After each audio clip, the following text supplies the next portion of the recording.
প্রিয় ভাই এবং আমার প্রাণপ্রিয় বন্ধুরা, সবাইকে জানাই আসসালামু আলাইকুম। প্রিয় ভাইয়েরা, সদ্য বাংলাদেশে ঘটে যাওয়া কোটা সংস্কার আন্দোলনে ঢাকার রাজপথে যেভাবে পুলিশ কর্তৃক আমাদের প্রাণের ভাই, আমাদের আদরের ছোট ভাই আবু সাঈদকে নির্মমভাবে বাংলার পুলিশ হত্যা করেছে, তার বিচারের দাবিতে আজকে কোটা সংস্কার আন্দোলনের শিক্ষার্থীরা ঢাকাকে তথা গোটা বাংলাদেশকে শাটডাউনের আওতায় নিয়ে এসেছে। প্রিয় বন্ধুরা, আজকে এই শহীদ আবু সাঈদের মৃত্যুর মধ্য দিয়ে গোটা বাংলাদেশে যেন একটা বাকরুদ্ধ অবস্থায় হয়ে পড়ে আছে। আজকে বাংলাদেশ যেন একটি অস্থিতিশীল রাজ্যে পরিণত হয়েছে।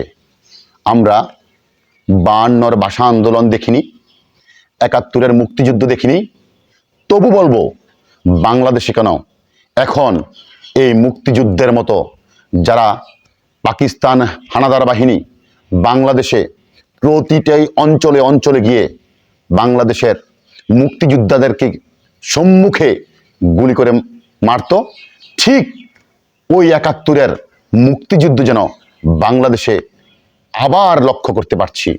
প্রিয় বন্ধুরা, শহীদ আবু সাঈদ যখন সে বুক পেতে দেয়, তখন আমাদের পুলিশ বাহিনী তাকে পরপর 3টি গুলি করে সে মাটিতে লুটিয়ে পড়ে। কেন ভাই, আপনারা 3টি গুলি করার কি প্রয়োজন ছিল আপনার? সে একজন মেধাবী ছাত্র ছিলেন। আজকে তার এই 9-10 জনের সদস্যের পরিবারে আজকে তার পরিবারকে দেখবে কে? তার পরিবারের লালন পালন করবে কে? তার 100 বৎসরের বৃদ্ধ বাবা, তার আকুতি কে শুনবে? তার বোন আজকে যে সারা বাংলাদেশে আকাশে বাতাসে চারিদিকে দক্ষিণা হাওয়ার মতো যে বইছে, তার বোনের বক্তব্য, আপনি যেই পুলিশ আপনার বন্দুক থেকে বা আপনার শর্ট গান থেকে এই 3 রাউন্ড গুলি তার বুকের তাজা রক্ত ঢাকার রাজপথে কালো রাজপথ রঙিন করে দিয়েছে, আপনি যখন তার মার আকুতি, তার বাবার আকুতি, তার বোনের আকুতি শুনবেন, তখন কি আপনার হৃদয়ে এতটুকু দাগ কাটবে না? পুলিশ প্রশাসনকে বলছি, আপনারা আর এভাবে অসহায় শিক্ষার্থীদের উপর এই কোটা সংস্কার আন্দোলনকে সামনে রেখে আর একটি প্রাণও যেন না যায়, সেজন্য আপনাদেরকে বিনীত অনুরোধ করছি। 15ই জুলাই তাকে নির্মমভাবে গুলি করে হত্যা করেছিলেন, তখন তাৎক্ষণিক তার বোন যে আকুতি করেছিল, কান্না করে ভেঙে পড়েছিল, সেই কথাগুলো শুনুন, দেখুন। সেই কথাগুলো শুনলে আপনার হৃদয়টা কেমন লাগে।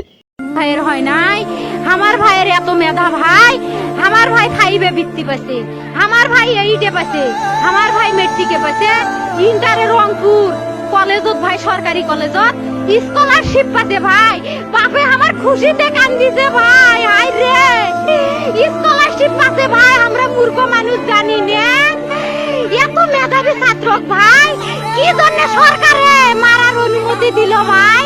কি জন্য? আমার ভাই রুকিয়া ভার্সিটি ইংলিশ সাবজেক্ট নিয়ে অনার্স করলো ভাই, 4 বছর হয়েছে ভাই। আমার ভাইকে আমি কইল ভাই, মানে বিসিএস করে ক্যাঙ্গেরি ভাই, তোরা না করেন তো কয় সুমি এটাই এই একটা পরীক্ষা চাকরি হোক, মুই চেষ্টা করিম, হোক মুই তোর আশাটাও চেষ্টা করি দেখিম, করেন ভাই। মুখ ভালো লাগে মানুষে যখন বিসিএস এর কথা কয়, মুখ কলজাটা কাঁপি ওঠে ভাই। হাই রে, ওরা ক্যাঙ্গেরি পড়ছে, তোরাও ভাই করেন তো, তোমারও না মেলা মেধা, হোক সুমি মুই করিম। আমার ভাই মরার বয়সী হয় নাই, আমার ভাই কৃষক মারার পারমিশন দিল, একটা পাও ভাঙ্গিল না কে, একটা হাত ভাঙ্গিল না কে। আমার ভাই তখন আপন ইচ্ছেই ঘুরি আইল হয়। কি জন্য 4টে গুলি মারলো আমার ভাইক? আমার কলজাটা মানুষ না, আমাক 3টে মারি গেল না কে? আমাক 3টে কি জন্য মারি গেল না? আমার ভাই এত কষ্ট করে পড়ছে ভাই, আমার বাপেই মানুষ কয়ে বেড়াইছে, আমার বাপে লেখাপড়ার খরচ দিবে পারে নাই অভাব অনটনের জন্য ভাই।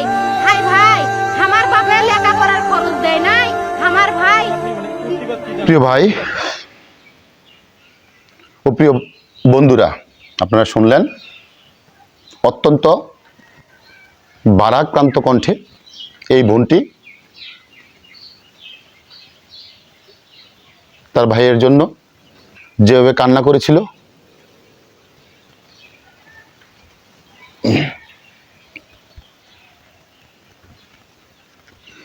আমি এদেশের প্রধানমন্ত্রীকে বিনীতভাবে অনুরোধ করব, দয়া করে আপনারা আর কোনো মায়ের বুক এভাবে খালি করবেন না।